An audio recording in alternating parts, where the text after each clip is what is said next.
નમસ્કાર વિદ્યાર્થી મિત્રો, એકમ પરિમાણ અને માપન પદ્ધતિના વિડિયો નંબર 3 માં તમારું સ્વાગત છે. આગળના ક્લાસમાં જે આપણે પ્રોબ્લેમ કરતા હતા એ જ ટાઈપનો એક પાછો એક પ્રોબ્લેમ લેવાનો છે. એમાં રકમ આવી છે v બરાબર a ઓમેગા e ની minus omega t minus kx ઘાત. આવું છે. આમાં v શું છે તો કે વેગ. આ શું છે? વેગ. પછી t છે સમય અને x છે સ્થાન. એટલે કે તમને v t અને x ના જે પરિમાણ આવે તો તમને ખબર હશે. હવે એનો ઉપયોગ કરીને તમને પૂછ્યું છે કે a ઓમેગા અને k આ ત્રણ વસ્તુના પરિમાણ શોધો. આનો ઉપયોગ કરીને a ઓમેગા અને k આ ત્રણેયના પરિમાણ આપણે શોધવાના છે. તો આ રીતે દાખલા પહેલા તમને જેટલા પરિમાણ ખબર હોય એટલે લખી નાખો. તેનો યુઝ કરવા થાય તો કે v ના પરિમાણ કેટલા, તો m ઉપર તો આધાર નહીં રાખે, ડાયરેક્ટ લખું તો l ની 1 ઘાત t ની માઈનસ 1 ઘાત આવું થાય. પછી x ના પરિમાણ વેરી ઈઝી, ખાલી l ની 1 ઘાત, કારણ કે x શું છે? સ્થાન ને. સ્થાન એટલે શું તો કે લંબાઈમાં માપશો તમે સ્થાનને. અને t તો સમય જ છે તો t ના પરિમાણ ખાલી t. હવે સમાનતાનો સિદ્ધાંત શું કહે કે જો બરાબર છે તો બરાબરની બંને બાજુ પરિમાણ કેવા હોવા જોઈએ? ફરજિયાત સમાન હોવા જોઈએ. એટલે કે તમે એવું કહી શકો કે સમાનતાના સિદ્ધાંત મુજબ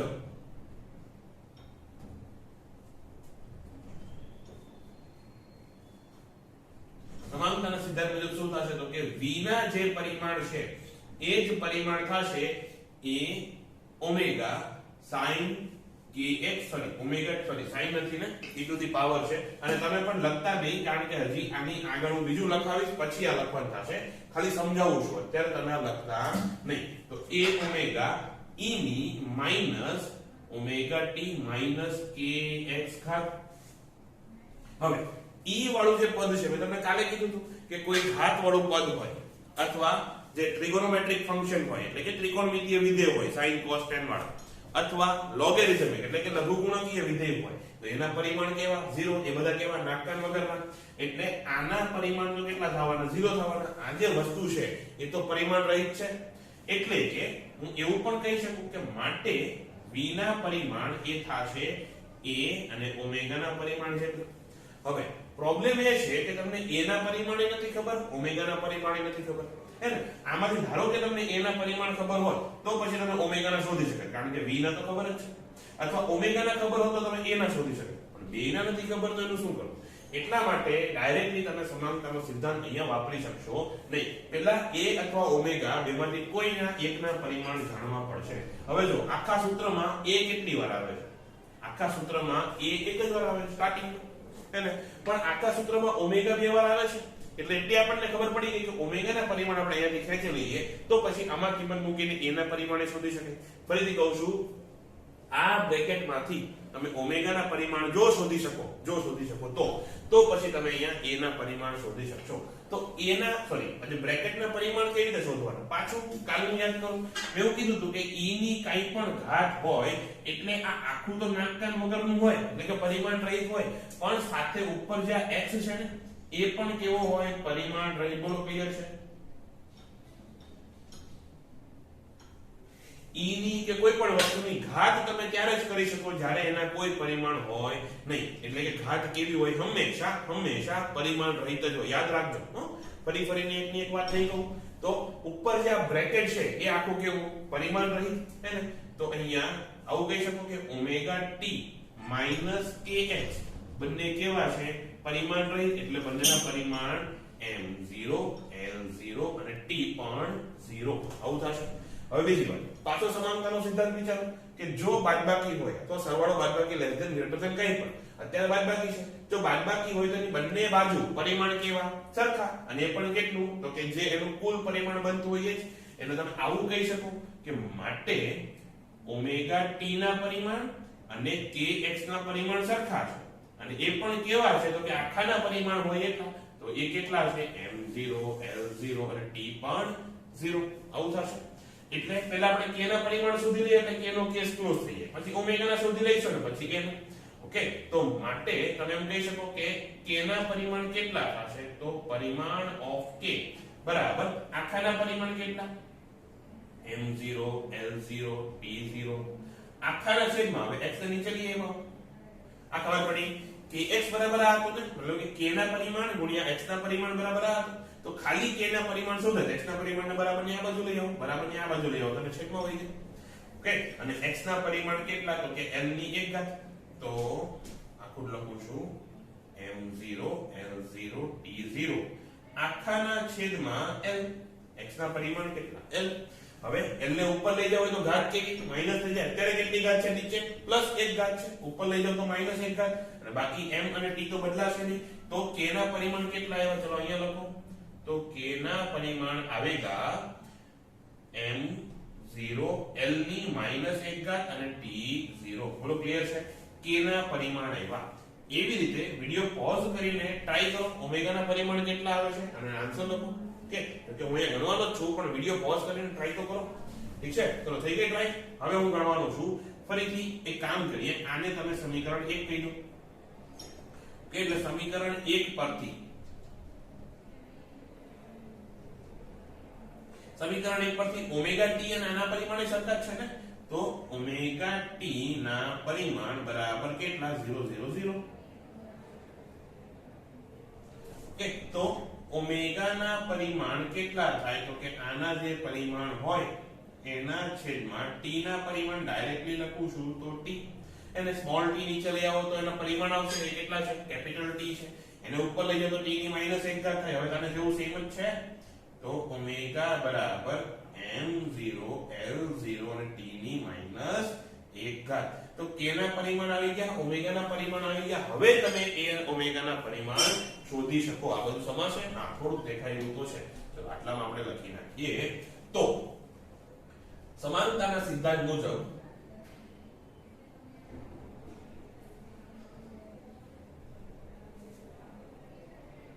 પ્રમાણે કે સમાનતાના સિદ્ધાંત પ્રમાણે v ના જે પરિમાણ છે એ જ થશે a ઓમેગા ના પરિમાણ અહીંયાથી e ના પરિમાણ કેમ નો લખ્યા કારણ કે જો ઘાતવાળું પદ હોય તો એના પરિમાણ કેટલા હોય 0 હોય આવો પાછા અહીંયા તો v ના પરિમાણ કેટલા m ની 1 ઘાત નહીં m ની 0 ઘાત આવે ને l ની 1 ઘાત અને t ની -1 ઘાત એના બરાબર a ના પરિમાણ મને નથી ખબર ભાઈ પણ ઓમેગા ના પરિમાણ હા એ ખબર છે -1 t ની -1 બાકી ml તો 0 છે તો પછી a ના પરિમાણ કેટલા થાય તો a ના પરિમાણ બરાબર અહીંયા જે v નું પરિમાણ છે m0 l1 અને t ની -1 ઘાત એના છેદમાં આ t ની -1 ઘાત આવે હવે t ની -1 ઘાત ઉપર જાય તો +1 ઘાત થઈ જાય +1 ઘાત થાય તો -1 અને +1 0 થાય આવી રીતે સમજે તો એવી રીતે અથવા અહીંયા જો t ની -1 ઘાત અને t ની -1 ઘાત કેન્સલ થઈ ગયા વધ્યું શું ઉપર t ની 0 ઘાત તો અહીંયા હવે શું વધશે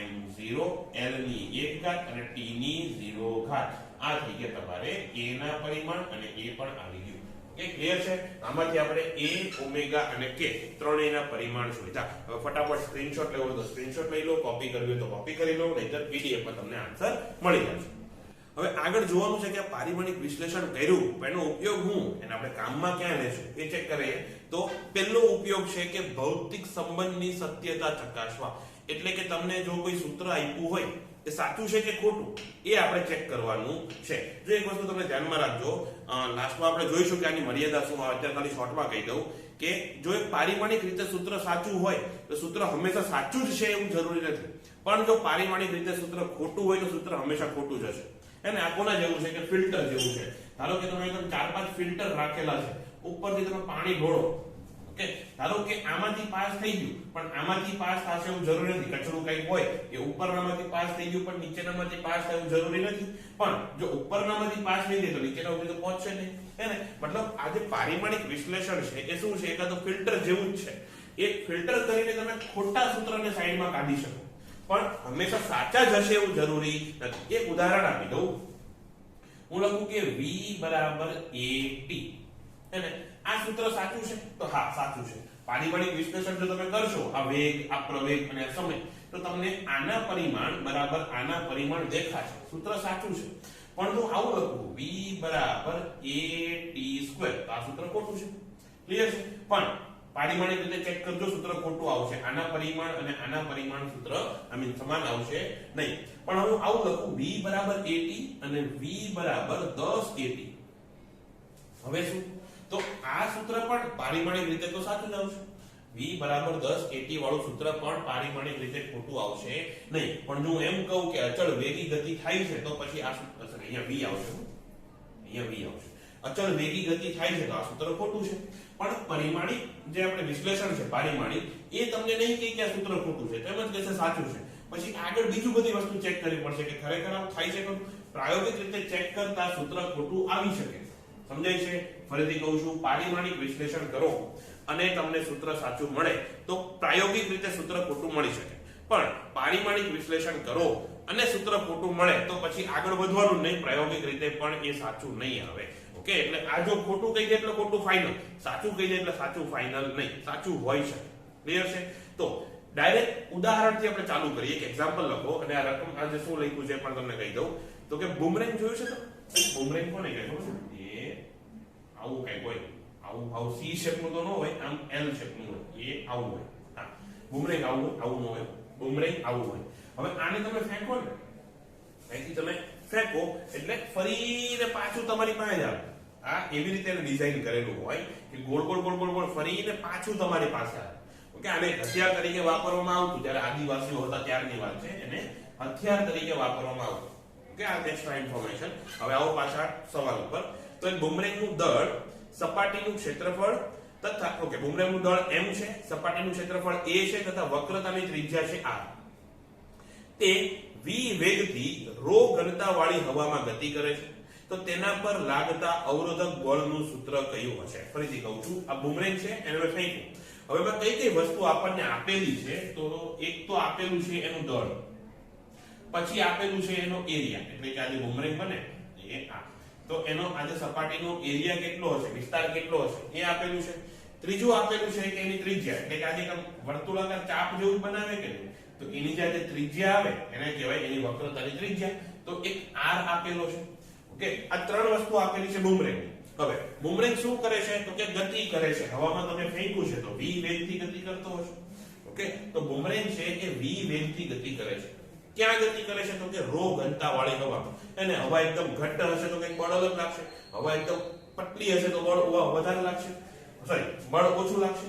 એટલે કે હવાની ઘનતા ઉપર પણ બળ આધાર રાખે છે. તો જે બળ આપ્યું છે, જે ધારો કે તમારું બુમરેંગ છે એમ આગળ જાતું હોય જેની પર પાછળ બાજુ હવા બળ લગાવે ને, ધારો કે તમે ગાડી લઈને જાવ છો તો આમાં પવન લાગે કે નહીં, એ પવન શું છે? તો કે એ જે હવા છે એ તમારી ઉપર બળ લગાવે છે. ઓકે, એ જે બળ લાગે એ આની ઉપર કેવી રીતે આધાર રાખશે એ શોધવાનું છે. એના માટે તમને આ 4 ઇક્વેશન આપેલા છે. ઓકે, એમાંથી તમારે કહેવાનું છે કે નીચેનામાંથી કયું સૂત્ર સાચું હશે. હવે આ સૂત્ર તમારે આખા 12માં 11માં ક્યાંય નહીં આવે. આખું 11-12 ભણી જાઓ તો ઇવન મેં બીએસસી કર્યું છે, એમએસસી કર્યું છે, આખામાં એમએસસી સુધી મારે આ સૂત્ર ક્યાંય આવ્યું નથી. એટલે સૂત્ર યાદ હોવાનો તો સવાલ જ નથી. એને આ તમને પ્રેક્ટિસ કરાવવા માટે છે. ઘણી વખત તમને સૂત્ર પૂછ્યું હોય, તમને યાદ ન હોય તો શું કરવાનું? પારિમાણિક વિશ્લેષણ કરી લેવાનું. કદાચ ઓપ્શનમાં જે ઓપ્શન આપ્યા હોય ને એનું પારિમાણિક વિશ્લેષણ કરી લેવાનું. પારિમાણિક વિશ્લેષણની રીતે પણ ઘણી વખત આન્સર આવી જાય. જો યાદ ન હોય તો પાટિયા બેહાડતા શીખવાડું છું. ક્લિયર છે? તો અત્યારે હવે જોવું છે મને આનું ઇક્વેશન તો યાદ નથી, તો 4 માંથી કયું ઇક્વેશન સાચું? આ બધું શું છે? આ બળ જ છે કે નહીં? તો તમારે જોવાનું કે આમાંથી કોના પરિમાણ બળના પરિમાણ જેટલા છે. એક એક ઓપ્શન ચેક કરવાનો. અત્યારે ઓપ્શન મોટા આપ્યા છે, તમને એક્ઝામમાં નાના એક ઓપ્શન જ હશે. ઓકે, એક એક ઓપ્શન ચેક કરવાનો અને જોવાનું કે કોના પરિમાણ બળના પરિમાણ જેટલા છે. આપેલી વસ્તુ કેટલી? 5 અને એ 5 ના પહેલા પરિમાણ લખી નાખો. તો m નું પરિમાણ તો m જ. e એટલે શું? તો કે ક્ષેત્રફળ, ક્ષેત્રફળનું પરિમાણ એટલે l નો વર્ગ. r એટલે શું? ત્રિજ્યા, ત્રિજ્યા એટલે શું? એક પ્રકારની લંબાઈ એમ ને, એનું પરિમાણ l.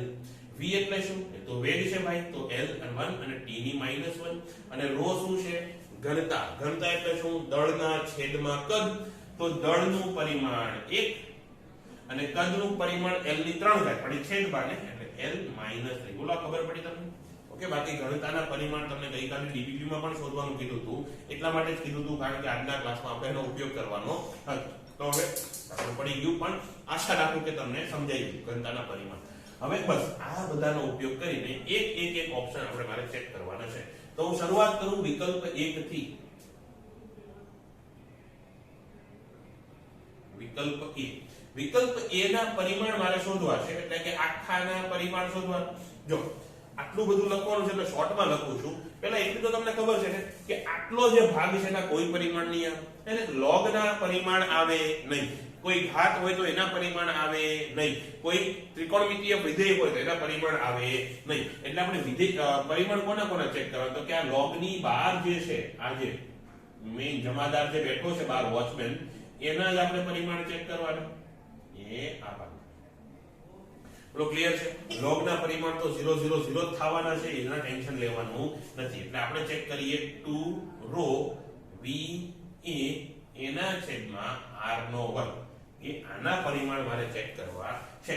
આગળ જાઓ કે અચાનક લખ્યું હોય ને 2 3 4 પાઈ પણ એમાં આવી જાય, એ બધામાંથી કોઈના પરિમાણ આવે નહીં. આંકડો હોય આગળ પાઈ હોય ઈ હોય, એમાંથી કોઈના પરિમાણ આવે નહીં. એટલે બગડો તો ગયો. તો આ શું થશે, તો કે રો ના પરિમાણ ગુણ્યા v ના પરિમાણ ગુણ્યા a ના પરિમાણ એના છેદમાં r ના પરિમાણ, r નો વર્ગના પરિમાણ. બોલો ક્લિયર છે. એટલે કે r નું પરિમાણ અને એનો વર્ગ આવું થશે. બગડો શું કામ નો લઈ ગયો, કારણ કે બગડો કેવો છે, નાકકામ વગરનો. ઓકે, તો હવે અહીંયા આગળ આવો, કિંમત મૂકો જરા. રો ના પરિમાણ કેટલા ભાઈ, તો રો નું પરિમાણ છે m ની 1 ઘાત l ની -3 ઘાત કેસ ક્લોઝ. પછી v ના પરિમાણ કેટલા થાય, v નો વર્ગ નથી ને, ના, તો v ના પરિમાણ થાય m ની 1 ઘાત, નહીં જો ભૂલ કરી ભાઈ, l ની 1 ઘાત અને t ની -1 ઘાત, આવું થાય ને. અને a ના પરિમાણ કેટલા થાય, અહીંયા લખ્યું છે કે l નો વર્ગ થાય, એના છેદમાં r ના પરિમાણ એનો વર્ગ, એટલે કે l ના પરિમાણ અને એનો વર્ગ, એટલે l નો વર્ગ જ થાય ને. તો આ અને આ બે કેન્સલ થઈ જાય. તો આ બે કેન્સલ થાય તો વધ્યું હું, તો કે ઉપર m કેટલા વધ્યા, એક જ છે, તો m ની 1 ઘાત. l કેટલા વધ્યા, તો કે l ની -3 ઘાત વત્તા 1 ઘાત. આ -3 ઘાત વત્તા 1 ઘાત ખતમ. અને t કેટલા છે, એક જ છે, કેટલો, -1. તો આ પરિમાણ કેટલા આવ્યા જરા ચેક કરો તો ભાઈ, તો કે m ની 1 ઘાત, l ની -1 ઘાત અને t ની -1 ઘાત ખતમ. તો શું આ બળના પરિમાણ છે? આ બળના પરિમાણ નથી. એટલે આ જે સૂત્ર છે પહેલું એ ખોટું છે. આવી રીતે ચેક કરવાનું. ઓકે, આનું આખાનું પરિમાણ ચેક કરો, જેમાં આનું તો કઈ પરિમાણ નહીં આવે, એટલે આટલાનું ચેક કરવાનું થશે. કે બળનું પરિમાણ નથી, એટલે સૂત્ર પણ બળનું નથી. એટલે આવી રીતે ક્યારેક તમને બળના સૂત્ર પૂછ્યા હોય, કોઈ પણ ના સૂત્ર પૂછ્યા હોય, તો પારિમાણિક રીતે ચેક કરી લેવાનું કે આવે છે કે નહીં. ક્લિયર છે. હવે ચેક કરીએ વિકલ્પ બી. વિકલ્પ બી માં 2 રો v સ્ક્વેર a ના છેદમાં r. તો આપણે ચેક કરવું છે 2 રો v સ્ક્વેર a એના છેદમાં r. બરોબર નથી ને, ના, r એટલો છે. આના પરિમાણ કેટલા થશે, ફરીથી બોલો, બગ્ગાના પરિમાણ કેટલા, 0. તો આ રો ના પરિમાણ, આવડો મોટો કૌંસ કોણે કર્યો, મહેનત કર્યો, રો v સ્ક્વેર, અથવા એવું કરો કે v ના પરિમાણ અને એનો વર્ગ અને a આખાના છેદમાં r. આવું થશે. હવે પાછી કિંમતો મૂકવાની છે ભાઈ. તો કિંમતો જો હું મૂકું તો રો ના પરિમાણ કેટલા, m1 l ની -3 ઘાત, પછી v નો પરિમાણ અને એનો વર્ગ, એટલે કે l1 t ની -1 અને એનો વર્ગ, અને લાસ્ટમાં a ના પરિમાણ એટલે l નો વર્ગ. બોલો ક્લિયર છે, આ બધાને ક્લિયર છે. એના છેદમાં r. r એટલે કોણ, ખાલી l. બરાબર. હવે ઉપર જો m કેટલી વાર આવે છે, તો બરાબર અહીંયા જો l કેન્સલ કરશો તો વાંધો નહીં, બાકી આપણે અલગ રીતે ગણાવું. ભલા l કેન્સલ કરતા ગણે એવું. અહીંયા જો આ l અને આ l કેન્સલ નહીં થાય. અહીંયા l છે, અહીંયા l નો વર્ગ છે, એટલે ઉપર કદાચ l ના વર્ગમાંથી એકવાર l કેન્સલ કરો તો l વધે. ઓકે, આવું છે કે a સ્ક્વેર ના છેદમાં a હોય તો તમે એક વખત a કેન્સલ કરશો તો બરાબર કેટલું થાય, a છે. ઓકે, પણ આવતે વખતે તમને મારે કેન્સલ કરીને નથી સમજાવવું, અલગ રીતે સમજાવું છું. આખામાં જુઓ m કેટલી વાર આવે છે, એક વાર, તો 1. l કેટલી વાર આવે છે, તો કે અહીંયા કેટલી ઘાત છે, -3. પછી અહીંયા કેટલી ઘાત, 1 છે, ના. ઉપર એક કામ કરું, એક સ્ટેપ કુદાવું નથી, થોડું હજી ડિટેલમાં સમજાવું. સ્ટાર્ટિંગમાં આપણે એકદમ ફાસ્ટ જવું નથી. તો m ની 1 ઘાત, l ની -3 ઘાત, આ વસ્તુ m ને અહીંયા જો l1 t -1 નો વર્ગ છે, એને આવું છે કે a નો વર્ગ, અથવા એવું કરો કે કે a ની 1 ઘાત અને એનો વર્ગ. તમે શું કીધું હતું કે કૌંસની બહાર જો ઘાત હોય તો બંને ઘાતનો શું થાય? ગુણાકાર થાય. મેં કીધું હતું અને તમને તમારા પ્રાઇમરી ના કે સેકન્ડરી ના ટીચરે કીધું હશે. ઓકે, અહીંયા l ની 2 ઘાત અને t ની -2 ઘાત થશે. આ બગડો 1 આરે ગુણાય, આ બગડો -1 આરે ગુણાય, તો બગડો 1 આરે ગુણીને 2, બગડો -1 આરે ગુણીને 2. ઓકે, -2. પછી l નો વર્ગ એના છેદમાં l બરાબર. હવે m કેટલી વાર આવે છે? ઓકે, m ની 1 ઘાત. l કેટલી વાર આવે છે? કે l ની -3 ઘાત હશે. પછી અહીંયા 2 આવે, અહીંયા 2 આવે, એટલે +2 અને છેદમાં હજી એક વખત l છે, તો +1 કરવાનું ભાઈ, નહીં કરવાનું. છેદમાં l છે ને, ઉપર લઈ જાવ તો -l થાય, તો અહીંયા -1 કરવાનું. બોલો, ક્લિયર છે? અને t કેટલી વાર આવ્યો? તો કે t આવ્યો એક જ વાર, અને કેટલા છે? -2. તો -2. આ પરિમાણ કેટલા થયા? તો આ થયા m ની 1 ઘાત, l ની 0 ઘાત થઈ જાય. -3 ને -1 કેટલા? 0. અને આ 2 ને 2 4, તો 4 માંથી 4 જાય તો 0. અને t કેટલા થયા? -2. આ થઈ ગયા પરિમાણ કોના? વિકલ્પ b ના. શું આ બળના પરિમાણ છે?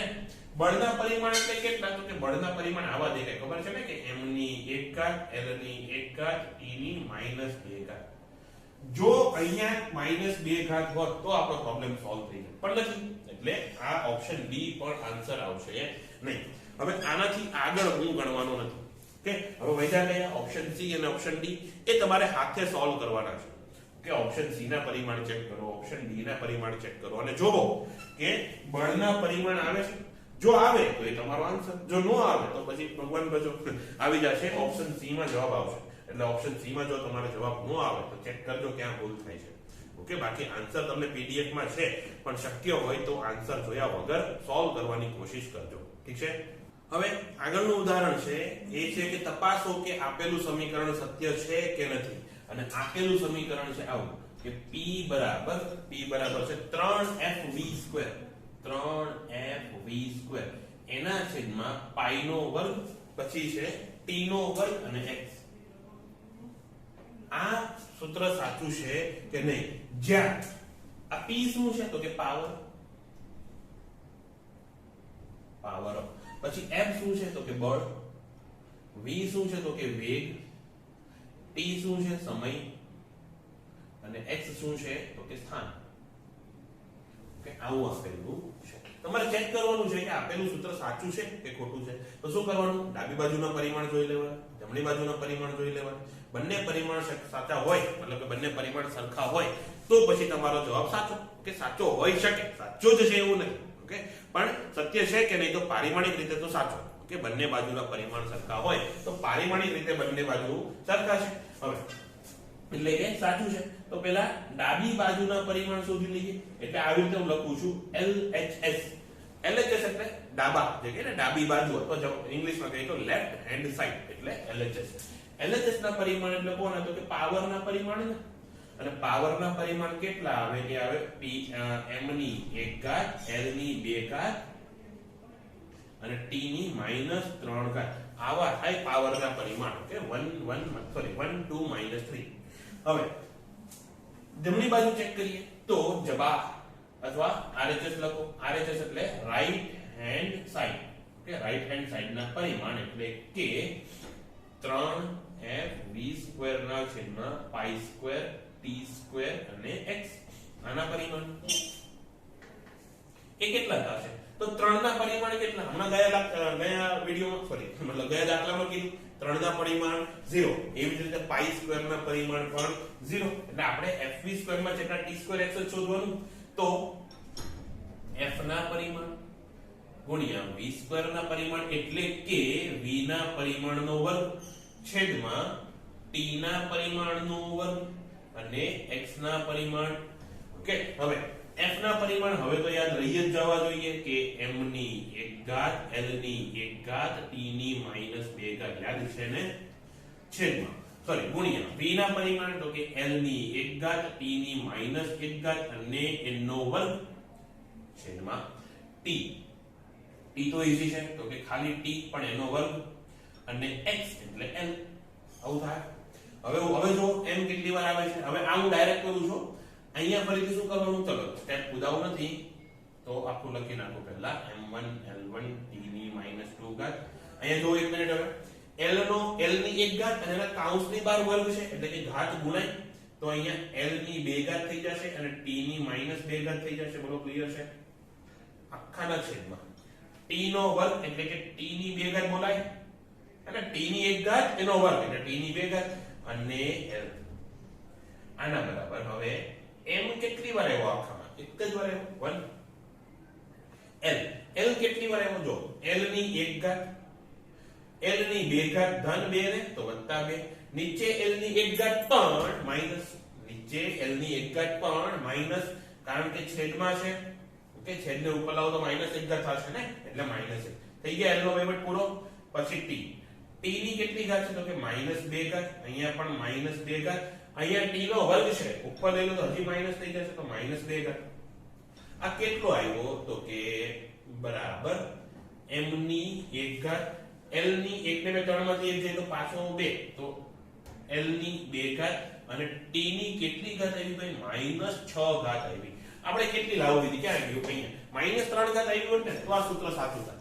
અહીંયા જો તમે ગણતરી કરીને મતલબ કે સૂત્ર એવી રીતે આપ્યું છે કે અહીંયા t ની કેટલી -3 ઘાત આવે છે તો પારિમાણિક રીતે સૂત્ર સાચું થાય. પણ કારણ કે અહીંયા LHS ના પરિમાણ is not equal to RHS ના પરિમાણ માટે સૂત્ર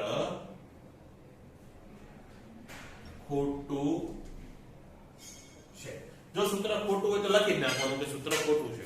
જો તમારે સૂત્ર સાચું આવે તો લખવાનું કે સૂત્ર સાચું હોઈ શકે અથવા એવું લખવાનું કે પારિમાણિક રીતે સૂત્ર સાચું છે. ઓકે, આવી રીતે લખવાનું. જો કે તમને બોર્ડમાં તો આ રીતે આટલા આગ્રહ દાખલા નહીં આવે, આ તો ખાલી એક આઈડિયા આવે એટલા માટે તમારા નોટબુકમાં આવી રીતે લખવાનું. સૂત્ર ખોટું આવે તો સૂત્ર ખોટું છે જ. ઓકે, પણ જો સાચું આવે તો સૂત્ર પારિમાણિક રીતે સાચું છે એવી રીતે લખવાનું નોટબુકમાં. બોલો ક્લિયર છે? ઓકે, હવે આગળનો ટોપિક જોઈએ.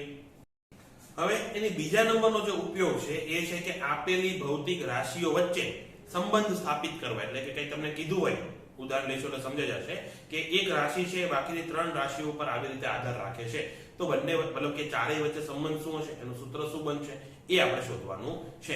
તો ઉદાહરણ નંબર 7 લખો, દાખલા નંબર 7. અને એમાં એવું છે એક ખેંચાયેલી દોરીની આવૃત્તિ. હમણાં સમજાવવાનો મીનિંગ શું થાય એ તમારે આવશે ચેપ્ટર નંબર 14 માં. અત્યારે ખાલી સમજાવી દઉં છું. એક ખેંચાયેલી દોરીની આવૃત્તિ તેના ઉપર લાગતા તણાવ બળ, લંબાઈ તથા એકમ લંબાઈ દીઠ દળ પર આધાર રાખે છે. ફરીથી કહું છું, કોની પર આધાર રાખે? કોણ આધાર રાખે? પહેલા તો કે આવૃત્તિ. કોણ આધાર રાખે? ચલો એ લખું છું, આવૃત્તિ. પછી કોની પર આધાર રાખે? તો કે તણાવ બળ. તણાવ બળ શું છે એ તમારે ચેપ્ટર નંબર 5 માં આવશે. અત્યારે એટલું સમજો કે એક પ્રકારનું બળ છે. પછી એની લંબાઈ, દોરી કેટલી લાંબી લીધી છે એની પર આધાર રાખે તથા એ એકમ લંબાઈ દીઠ દળ ઉપર આધાર રાખે. હવે આનો મીનિંગ તમને શોર્ટમાં સમજાવું છું. તો ધારો કે એક આઈટમ દિવાલ છે, કેમ જડ આધાર છે. ધારો કે દિવાલ આલે અહીંયા દોરી બાંધી છે, કપડા ઉપરવાની દોરી તમે બાંધો ને એવી રીતે, અને અહીંયા પણ બાંધી છે. હવે દોરીને એકદમ ખેંચીને રાખવાની એટલે એમાં એક પ્રકારનું તણાવ બળ ઉત્પન્ન થાય. કે તણાવ બળ એટલે શું? Chapter number 5. પણ અત્યારે હું સમજો કે એક પ્રકારનું તણાવ બળ ઉત્પન્ન થાય. હવે અચ્છા, ગિટાર સમજો ને, અહીંયા ગિટાર છે મતલબ કે ગિટારનો એક બાજુનો ભાગ છે, અહીંયા ગિટાર મતલબ કે તારનો બીજી બાજુનો ભાગ છે. હવે તમે ટન કરીને વગાડ્યું, બીજી તમે વગાડ્યું એટલે કે આ આખો વાઇબ્રેટ થવા માંડે કે આખો ઉપર નીચે હે ને વાઇબ્રેટ થવાનું છે. એ વાઇબ્રેશનની જે આવૃત્તિ આવે એની વાત છે. એ કોની પર આધાર રાખે? તો કે ગિટારની તમે લંબાઈ કેટલી રાખી છે ને, એટલે કે તારની લંબાઈ ઉપર આધાર રાખે. બીજું, જે લોકો ગિટારના શોખીન હશે તો જેને ગિટારને થોડી ઘણી ખબર પડતી હશે સમજી જશે. આપણે શું કરીએ? એનો સ્ક્રૂ ટાઈટ કરીએ. અવાજ આપણે જો શાર્પ કરવો હોય, ફ્રીક્વન્સી વધારવી હોય આવૃત્તિ, તો પછી આપણે શું કરીએ કે એનો સ્ક્રૂ થોડો વધારે ટાઈટ કરીએ. ટાઈટ કરો એટલે શું થાય? તણાવ બળ વધે. એટલે કે તણાવ બળ ઉપર આધાર રાખે છે. બીજું, દોરી 4-5 પ્રકારની આવે, ખબર છે? એકદમ પતલી દોરી હોય, પછી એક થોડી જાડી દોરી હોય, પછી એનથી જાડી દોરી હોય, પછી એકદમ સ્પ્રિંગ જેવી દોરી આવવા માંડે. એટલે કે એની જે સ્ટ્રિંગ્સ આવે છે, જે ગિટારની જે વાયર આવે એ કેવા હોય? અલગ અલગ જાડાઈના. એટલે કે એકમ લંબાઈ દીઠ દળ. એટલે કે ધારો કે હું 1 મીટર લંબાઈનો તાર લઈ લઉં તો કોનું દળ વધારે છે? જોવો તો આમાં આ જાડું દોરડું છે એનું દળ વધારે છે કે આનું દળ વધારે? સીધી વાત છે, આનું દળ વધારે છે. એટલે કે સેમ લંબાઈના તારમાં જેનું દળ વધારે એટલે કે એને શું કહેવાય? એકમ લંબાઈ દીઠ દળ. તો એની ઉપર પણ આધાર રાખશે. એકદમ શોર્ટમાં જેટલું કોશિશ કરીને જેટલું પોસિબલ હતું એટલું સમજાવવાની. બાકી આપણે અત્યારે આનો ઉપયોગ કેવી રીતે કરવાનો એ જ જોઈ રહ્યા હતા. તો આવો પાછા તો તમારે શોધવાનું છે કે આવૃત્તિ આની પર કેવી રીતે આધાર રાખશે. ત્યાં કાર્યનું સૂત્ર બનાવવું હોય તો સૂત્ર કેવું બનશે એ આપણે શોધવાનું છે. તો પહેલા શું કરવાનું તો કે જેટલી રાશિ કીધી છે એ બધાના પરિમાણ લખી નાખવાના. બધાના પરિમાણ લખવાના. તો આવૃત્તિનું પરિમાણ શું આવે? એ આવે t ની -1 ઘાત. જે તમને કોષ્ટક આપેલું છે. અચ્છા, એક વસ્તુ તમને કહેવાની રહી ગઈ.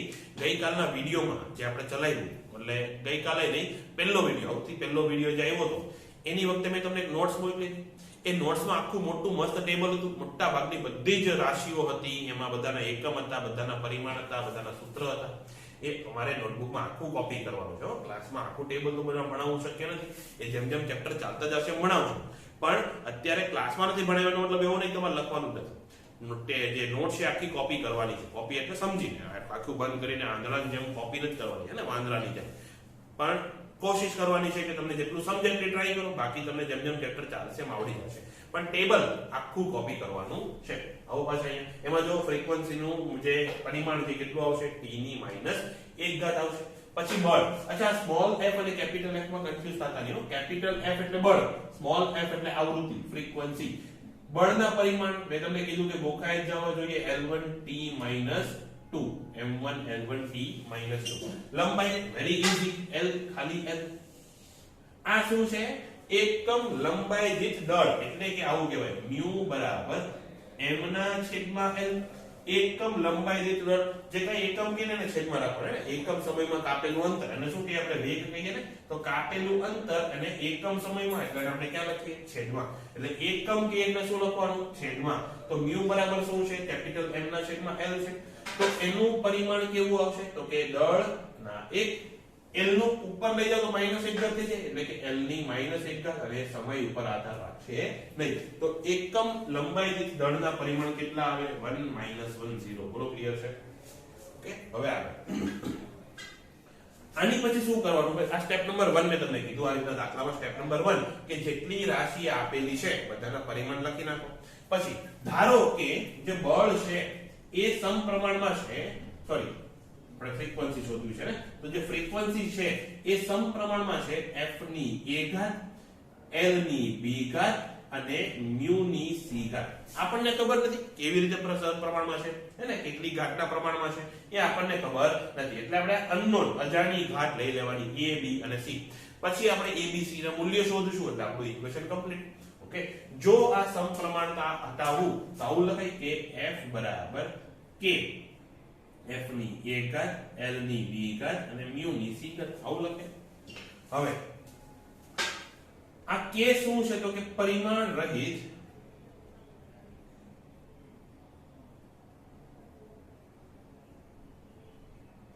અચળાંક. k શું છે? પરિમાણ રહિત અચળાંક. ફરીથી આ આવશે મર્યાદા. ઓકે, કે પરિમાણિક વિશ્લેષણ જે કરો એમાં તમે k નું મૂલ્ય ન શોધી શકો. k નું મૂલ્ય હંમેશા કેવી રીતે શોધાય? k નું મૂલ્ય શોધવા માટે તમારે હંમેશા પ્રાયોગિક રીતે જ માપવું પડે. ઓકે, આપણે દોરી લઈશું અલગ અલગ, એની લંબાઈ લઈશું અલગ અલગ, એના દળ લઈશું અને આપણે ચેક કરશું કે એની ફ્રીક્વન્સી કેટલી આવે છે. એની ઉપરથી તમને ખબર પડે કે k ના મૂલ્ય કેટલા છે. k નું મૂલ્ય પારિમાણિક રીતે માપી શકાય નહીં. એ હંમેશા ફરજિયાત પ્રાયોગિક રીતે જ મળે. આવો પાછા અહીંયા. તો હવે f ના પરિમાણ જો મારે શોધવા હોય તો f નું પરિમાણ એ કેટલું થાય? તો કે બરાબરની આ બાજુ જેટલું પરિમાણ હોય છે. ફરીથી સમાંતરનો સિદ્ધાંત. બરાબરની જમણી બાજુ જે કઈ વસ્તુ છે એના પરિમાણ બરાબરની ડાબી બાજુની વસ્તુ છે એના પરિમાણ જેટલા થાય. આ બધા ગુણાકારમાં છે એટલે આખાના પરિમાણ ચેક કરવાના. તો આના પરિમાણ કેટલા થાય? તો કે k ના પરિમાણ ગુણ્યા f ના પરિમાણ અને એની a ઘાત ગુણ્યા l ના પરિમાણ અને એની b ઘાત ગુણ્યા μ ના પરિમાણ અને એની c ઘાત. આવું થાય. જ્યાં k તો કેવો છે? પરિમાણ રહિત છે. પરિમાણ રહિત હોય તેના પરિમાણ કેટલા? 0 0 0. લખવાની જરૂર નથી.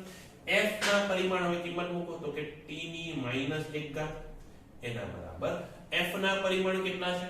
તો કે m ની 1, l ની 1, t ની -2 ઘાત અને આખાની a ઘાત.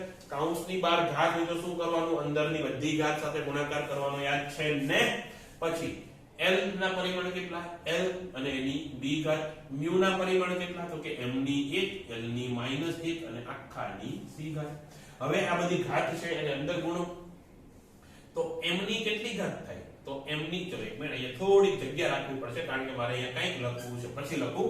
અહીંયા m ની કેટલી ઘાત થાય તો કે m ની a ઘાત થાય અને a એક સાથે ગુણાય, પછી આ a l ની એક ઘાત સાથે પણ ગુણાય એટલે l ની એક ઘાત થઈ જાય અને t ની -2 વખત a થાય -2a, -2 અને a નો ગુણાકાર કરવાનો ને -2a એના ગુણ્યા l ની કેટલી ઘાત થશે b ઘાત થશે એના ગુણ્યા m ની કેટલી ઘાત થશે c અને l ની -c ઘાત. ક્લિયર છે? અહીંયા શું લખવું તો મારે તો કે t ની -1 ઘાત છે એને આપણે ડાયા છોકરાની જેમ લખીએ તો શું લખે તો કે m ની 0 ઘાત l ની 0 ઘાત અને t ની -1 ઘાત લખાય એવું કેમ ન લખાય? ક્લિયર છે? હવે તો માટે લખવાનું ભૂલતા નહીં, હું ભૂલી જઈશ તમારે નહીં ભૂલવાનું. તો માટે m ની 0 ઘાત l ની 0 ઘાત t ની -1 ઘાત એના બરાબર. હવે જો આખામાં m કેટલી વાર આવ્યું 2 વાર તો m ની ઘાત કેટલી થાય અહીંયા ઘાત કેટલી a વત્તા c. l કેટલી વાર આવ્યો l ની કેટલી ઘાત થશે અહીંયા a, બીજો આવ્યો ભાઈ હા અહીંયા વત્તા b. હવે છે હજી છે ને ભાઈ -c એટલે l ની જેટલી ઘાત હોય બધાનો સરવાળો. પછી શું વધ્યું ભાઈ તો t વધ્યો ને તો t કેટલી વાર આવ્યો એક જ વાર વાહ ભાઈ વાહ -2 એ ખતમ. તો આ થઈ ગયા પરિમાણ.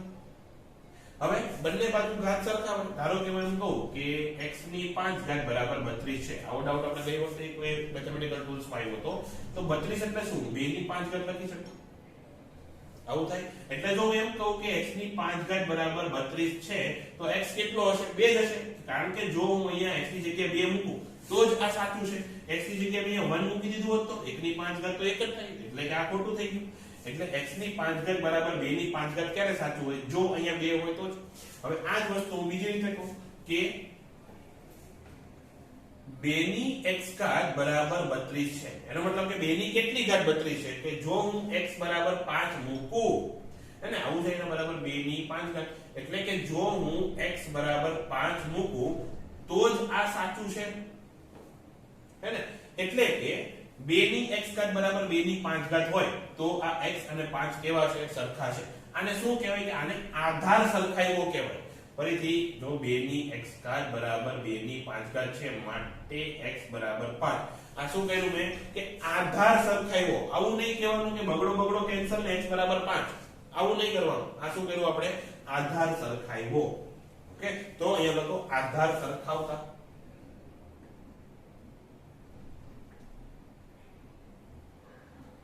જો હું આધાર સરખાવું તો m ના અહીંયા ઘાત કેટલી 0 અહીંયા m ની ઘાત કેટલી a c એનો મતલબ 0 બરાબર a c થાય. બોલો ક્લિયર છે?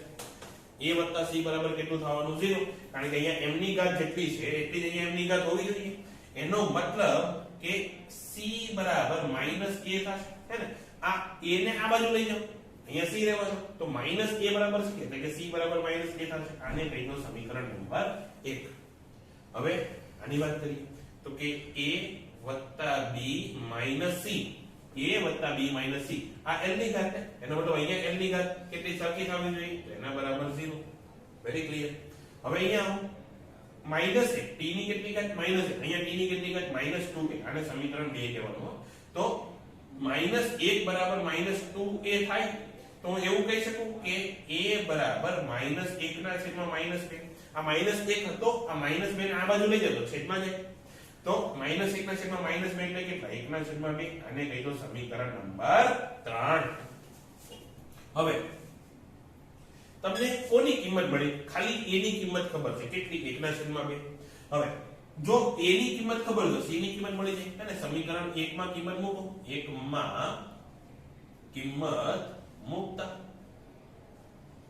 જો હું સમીકરણ 1 માં કિંમત મૂકું તો c બરાબર કેટલા -a એટલે કેટલા આ માઈનસ જે છે આ જે છે અહીંયા લખો અને a કેટલો આવ્યો મારે 1 ના છેદમાં 2 તો c કેટલો આવે -1 ના છેદમાં 2. ચલો c નો વહીવટ પૂરો. હવે b શોધવાનો છે તો 2 માં કિંમત મૂકતા સમીકરણ 2 માં કિંમત મૂકતા બેમાં જો હું કિંમત મૂકું તો a ની કિંમત ખબર છે, c ની કિંમત ખબર છે, તો a ની કિંમત કેટલી હવે ડાયરેક્ટ લખું છું 1/2. અહીંયા a ની કિંમત કેટલી 1/2 વત્તા b માઈનસ આ માઈનસ આ માઈનસ અહીંયા લખો. હવે c ની કિંમત મૂકું છું, c કેટલા આવ્યા હતા -1/2. એટલે જો અહીંયા માઈનસ 2 વાર આવશે. શું કામ? એક તો c ના મોઢા આગળ માઈનસ પડ્યો છે અને c નો પોતાનો એક માઈનસ છે, તો બે માઈનસ ભેગા થઈ જશે એના બરાબર 0. તો માઈનસ માઈનસ પ્લસ થઈ જાય તો 1/2 આ બધે માટે બોલતા રહ્યો 1/2 વત્તા b વત્તા 1/2 બરાબર 0. 1/2 વત્તા 1/2 અડધો વત્તા અડધો કેટલો આખો થાય, તો માટે b વત્તા 1 બરાબર 0 માટે b બરાબર -1 થશે. ઓકે, જો ત્રણેયની કિંમત મળી ગઈ a b c ની. હવે હું કયો ભાગ પૂછી નાખું? ઉપરનો ભાગ પૂછી નાખું છું. કોપી કરવી હોય તો કરી લેજો, સ્ક્રીનશોટ લેવો તો લઈ લેજો, બાકી પીડીએફ માં આન્સર છે. તો ઉપરના ભાગમાં લખવું છે મારે. ઓકે, a ની કિંમત મળી ગઈ કેટલી 1/2, c ની કિંમત મળી ગઈ કીધા -1/2 અને b ની કિંમત કેટલી મળી -1. ચલો ખાલી લખી નાખું સાઈડમાં a બરાબર 1/2. આ લખો કે નો લખો કાઈ વાંધો નહીં. b બરાબર -1 અને c બરાબર -1/2. આ કિંમત આમાં મૂકો. ઓકે, તો હવે તમને ફ્રીક્વન્સી બનાવતા આવડે. ફ્રીક્વન્સી કેટલી થાય k f ની કેટલી ઘાત, તો કે f ની 1/2 ઘાત ગુણ્યા l ની કેટલી ઘાત, તો કે l ની -1 ઘાત ગુણ્યા c ની કેટલી ઘાત, તો કે c ની 1/2 ઘાત. આવું સૂત્ર થશે. હવે અહીંયા માઈનસ માઈનસ ઘાત વાળા છેદમાં લઈ જવાનો રિવાજ છે ને આપણે. માઈનસ ઘાત હોય a ની -1 ઘાત બરાબર 1/2 લખાય 10મા ધોરણમાં ભણ્યા હતા. તો એ કિંમત અહીંયા મૂકો તો બરાબર k f ની તો 1/2 ઘાત જ છે, પછી છેદમાં શું આવશે l આવશે અને c ની 1/2 ઘાત આવશે. હવે આ સ્ટેપ તમારે કોપી કરવું તો કરી નાખો, હમણાં પૂછી નાખીશ.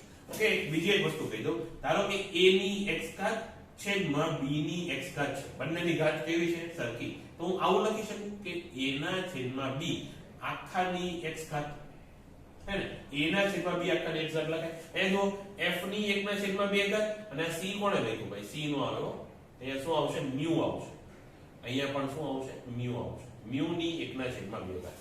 તો f ની 1/2 ઘાત ને μ ની 1/2 ઘાત, તો હું હવે આવું લખીશ કે ગુણ્યા f ના છેદમાં μ આખાની 1/2 ઘાત. બોલો ક્લિયર? અને બીજી વસ્તુ, જો a ની 1/2 ઘાત હોય એટલે શું કે a નો રૂટ છે, એનું વર્ગમૂળ છે, તો આ સૂત્ર શું બન્યું તમારે કે k ના છેદમાં l અને વર્ગમૂળમાં f ના છેદમાં μ, અને એ શું થઈ ગયું તો કે તમારી આવૃત્તિ. તો આવૃત્તિનું સૂત્ર આવું આવે. હવે મેં શું કીધું હતું કે k ને તમે પારિમાણિક વિશ્લેષણથી શોધી શકો નહીં. જો તમે પ્રાયોગિક વિશ્લેષણ કરો, પ્રયોગ જો તમે કરો તો તમારે જવાબ આવે k બરાબર 1/2. એટલે એક્ચ્યુઅલ સૂત્ર જે તમે 14મા ચેપ્ટરમાં ભણશો સૂત્ર કેવું છે તો કે 1/2n રૂટ f ના છેદમાં μ.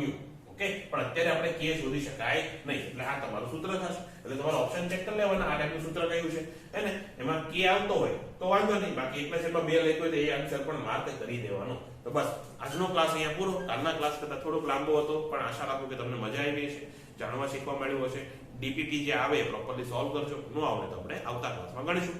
હવે આજે તમે કદાચ કહેશો ને કે સર તમે મને ડીપીપી કરાવો, તો મારી પાસે ઓલરેડી 2 વિડીયો રેકોર્ડ કરેલા પડ્યા હશે, એટલે તમને 2 કે 3 વિડીયો પછી જ શીખવા મળશે. ઓકે, તો થોડીક ધીરજ રાખજો. આજે તમે કોમેન્ટ કરી હોય કે સર આ દાખલો કરાવો, તો 2 વિડીયો પછીના વિડીયોમાં હું ક્લાસમાં કરાવી દઈશ. તો બસ આજનો ક્લાસ અહીંયા પૂરો કરીએ છીએ.